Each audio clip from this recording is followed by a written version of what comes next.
তোরে বিয়ে করে কোন জন্মের পাপের ফল ভোগ করতেছি আমি।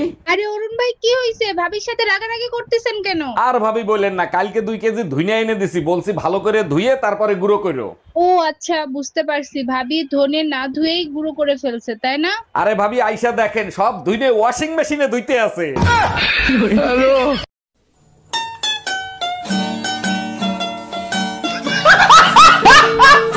এই রুম্পা, কই তুমি? এক গ্লাস পানি নিয়ে আসো, আজকে অনেক কষ্ট হয়ে গেছে।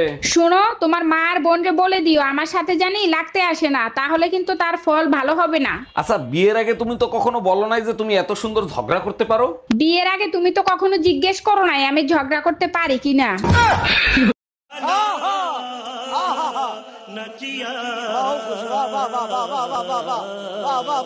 টুম্পা, আমি একটু বাইরে যাবো, আমার কাছে 1 টাকাও নাই, আমারে 2000 টাকা ধার দিবা? বউর কাছে টাকা ধার চাও? তোমার লজ্জা করে না? যাদেরকে ধার দিছো তাদের কাছে টাকা চাও। এই শালা সুধীর ভাই, তুই আমার টাকা দিচ্ছিস না কেন? আজকের ভিতর তুই আমার টাকা দিবি। আরে গালি দিচ্ছ কেন? ভালোভাবেও তো চাইতে পারো তাই না? আরে বাবা, গালি কোথায় দিচ্ছি? ও তো তোমার ভাইয়ের কাছে ফোন দিছি। मजा आया और मैं ये जो मजा है हिंदुस्तान के हर व्यक्ति को देना चाहता हूँ। এই শোনো, আমি আরেকটা বিয়ে করতে চাই, তোমার অনুমতি লাগবে। তোমার খুশির জন্য আমি সব করতে রাজি, তুমি কাগজ নিয়ে আসো, আমি সই করে দিচ্ছি। তোমার মতো বউ পেয়ে সত্যি আমি ধন্য। আচ্ছা শোনো, সেকেন্ড হ্যান্ড পিস্তল কি 8-10 হাজার টাকায় পাওয়া যাবে?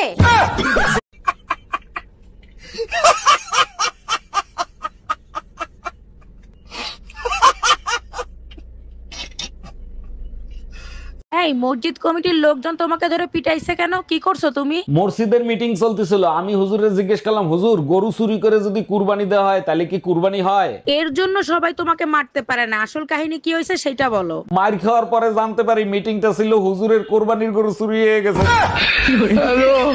এই শোনো, আমি আরেকটা বিয়ে করতে চাই, তোমার অনুমতি লাগবে। তোমার খুশির জন্য আমি সব করতে রাজি, তুমি কাগজ নিয়ে আসো, আমি সই করে দিচ্ছি। তোমার মতো বউ পেয়ে সত্যি আমি ধন্য। আচ্ছা শোনো, সেকেন্ড হ্যান্ড পিস্তল কি 8-10 হাজার টাকায় পাওয়া যাবে? আমনে মোরে বিয়ে হইরে প্রতারণা হরছেন। অমাতার ইয়া তুই কও কি? মুই তোর লাগে কি প্রতারণা হচ্ছি? আমনে কিরে কাটতে কোন? আমনে মোরে একটু ভালোবাসছেন? ভালো না বাসলে পোলামাইয়া গুলো কি গাঙ্গের তন বাসিয়েছে? হেলে মোর হাতের মিন্দি লাল হইলে নাকি? দুলা ভাই, আজকে অনেক শীত পড়ছে, কি করি বলেন তো? তুমি এক কাজ করো, তোমার বোনের পাশে গিয়ে এসো, শীত কম লাগবে। ভয় লাগে যদি রাতে আপনি কিছু করেন। ভয়ের কি আছে? মাঝখানে তো তোমার বোন থাকবে। আপনি আমার বোনকে চেনেন না, একবার ঘুমাইলে বোম মারলেও ওঠে না। তুমি কি ভয় পাচ্ছ না আমারে আইডিয়া দিচ্ছ? অরুণ ভাই, এইভাবে মন খারাপ করেন না, গার্লফ্রেন্ড একটা গেলে 10টা আসবে। আরে অরুণ ভাই, এইভাবে কান্না করতেছেন কেন? পুরুষ মানুষ কি কখনো কান্না করে? কান্না করলে নাকি মন হালকা হয়, তার জন্য পেঁয়াজ কাটতেছি আর কান্না করতেছি।